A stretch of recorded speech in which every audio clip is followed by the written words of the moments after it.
ഭാരതത്തോടും ചൈനയോടും tariff ഭീഷണിയുടെ ഭാഷ പ്രയോഗിക്കാൻ ആവില്ല എന്ന് ട്രംപിന് റഷ്യൻ പ്രസിഡന്റിൻ്റെ മുന്നറിയിപ്പ്. കൊളോണിയൽ കാലഘട്ടം കടന്നുപോയി.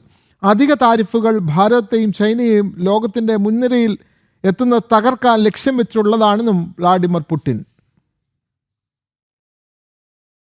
China with powerful economies, but they also have their own domestic political mechanisms and laws. So when somebody tells you that they're going to punish you, you have to think, how can the leadership of those countries, of those big countries, which had difficult periods in their history too, that had to do with colonialism, with attacks on their sovereignty during prolonged periods of time, you have to understand that if one of them shows weakness, his political career will be over, so that influences his behavior. Just as the colonial era is now over, they have to realize that they cannot use this tone in speaking with their partners. വിവരങ്ങളുമായി ഐസൺ ജോസ് ചേരുന്നു. ഐസൺ, അടുത്ത കാലത്ത് Russian president ഇത്ര ശക്തമായ ഭാഷയിൽ അമേരിക്കയ്ക്ക് ഒരു മുന്നറിയിപ്പ് അല്ലെങ്കിൽ അമേരിക്കയോട് കടുത്ത ഭാഷയിൽ സംസാരിച്ചിട്ടുണ്ടോ എന്ന് തോന്നുന്നില്ല. കാരണം അമേരിക്ക ഇപ്പോൾ പുലർത്തുന്ന സമീപനം, ഭാരതത്തിനും ചൈനയ്ക്കും ഒക്കെ താരിഫ് ഏർപ്പെടുത്തുന്ന സമീപനം, ഇതിനെതിരെയാണ് റഷ്യൻ പ്രസിഡന്റ് വളരെ ശക്തമായ ഭാഷയിൽ ട്രംപിനോട് പ്രതികരിച്ചിട്ടുള്ളത്. കൂടുതൽ വിവരങ്ങൾ ഐസൺ ജോസ്. തീർച്ചയായും വിനോദ്, അതിശക്തമായൊരു ഭാഷയാണ് റഷ്യൻ പ്രസിഡന്റ് വ്ളാഡിമിർ പുടിന്റെ ഭാഗത്ത് നിന്ന് ട്രംപിനെതിരെ ഇപ്പോൾ ഉണ്ടായിരിക്കുന്നത്. ട്രംപ് വളരെ കൃത്യമായി ഭാരതത്തിനെതിരെ ഈ താരിഫ് ആയുധമാക്കി ആ ഒരു രണ്ട് രാജ്യങ്ങളുടെ, അതായത് ഭാരതം വളരെയധികം സാമ്പത്തികമായി മുന്നോട്ട് പോകുന്ന ഭാരതത്തെയും അതുപോലെ തന്നെ ചൈനയെയും തകർക്കുക എന്ന ലക്ഷ്യത്തോടെ ഇത്തരത്തിലുള്ള ഭീഷണിയുടെ സ്വരങ്ങൾ പ്രയോഗിക്കുന്നു.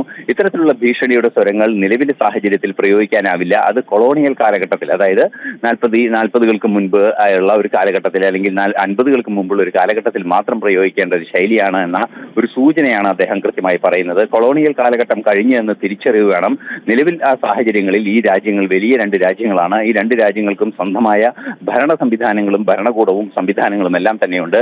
അവരെ ഇത്തരത്തിൽ ഭീഷണിപ്പെടുത്താനാവില്ല. കൊളോണിയൽ കാലഘട്ടം കഴിഞ്ഞു എന്ന മുന്നറിയിപ്പ് തിരിച്ചറിയുക തന്നെ വേണമെന്ന് വളരെ കൃത്യമായി അദ്ദേഹം പറയുന്നുണ്ട്. ഇത്തരത്തിൽ ഭീഷണിയുടെ സ്വരത്തിലൂടെ ഈ രാജ്യങ്ങളെ നിയന്ത്രിക്കുക എന്നതൊരു ലക്ഷ്യമാക്കുക സാധ്യമല്ല. മാത്രമല്ല, ഈ രണ്ട് രാജ്യങ്ങളുടെയും സാമ്പത്തിക രംഗത്തുള്ള കുതിച്ചുചാട്ടത്തെ തകർക്കാനുള്ള ഒരു നീക്കമാണ് ഈ ട്രംപിന്റെ താരിഫ് നയങ്ങളെന്നും അദ്ദേഹം രൂക്ഷമായ വിമർശനം തന്നെ നടത്തിയിരുന്നു. നമുക്കറിയാവുന്നതാണ്, അമേരിക്ക ഭാരതത്തിന് 50% അതുപോലെ തന്നെ ചൈനയ്ക്ക് 30% താരിഫ് ഏർപ്പെടുത്തിയിരിക്കുന്ന ഒരു സാഹചര്യമാണ്.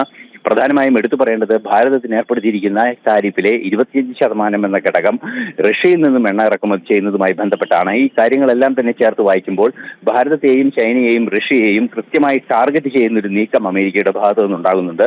സ്വാഭാവികമായും ഷാങ്ഹായ് കോപ്പറേഷൻ ഓർഗനൈസേഷനും അതുപോലെ തന്നെ മിലിറ്ററി പരേഡിനും വിക്ടറി ഡേ പരേഡിനും ശേഷം നടന്ന ഒരു വാർത്താ സമ്മേളനത്തിലാണ് മാധ്യമങ്ങളോട് ഇക്കാര്യം അറിയിക്കുകയും ചെയ്തത് പുടിൻ എന്നതാണ് ഏറെ പ്രാധാന്യത്തോടെ നോക്കിക്കാണേണ്ടത്.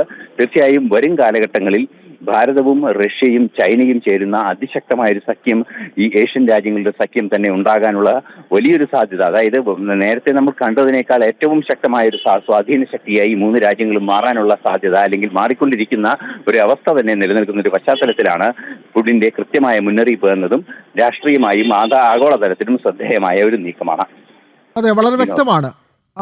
ഭാരതത്തിനും ചൈനയ്ക്കും അമേരിക്ക ഏർപ്പെടുത്തിയിട്ടുള്ള താരിഫിനെതിരെ റഷ്യൻ പ്രസിഡന്റ് വ്ളാഡിമിർ പുടിൻ ശക്തമായ ഭാഷയിലാണ് ട്രംപിനെ വിമർശിക്കുന്നത്. സ്വാഭാവികമായും ഭാരതവും ചൈനയും റഷ്യയും ചേർന്നുകൊണ്ടുള്ള വലിയൊരു ചെറുത്തുനിൽപ്പ് അമേരിക്കക്കെതിരെ ഉണ്ടാകുമെന്നുള്ള കാര്യത്തിൽ സംശയമില്ല. അത്തരത്തിലുള്ള ഒരു പ്രതികരണമാണ് റഷ്യൻ പ്രസിഡന്റിൻ്റെ ഭാഗത്തു നിന്ന് ഉണ്ടായിട്ടുള്ളത്. വിവരങ്ങൾ നൽകുകയായിരുന്നു ഐസൺ ജോസ്.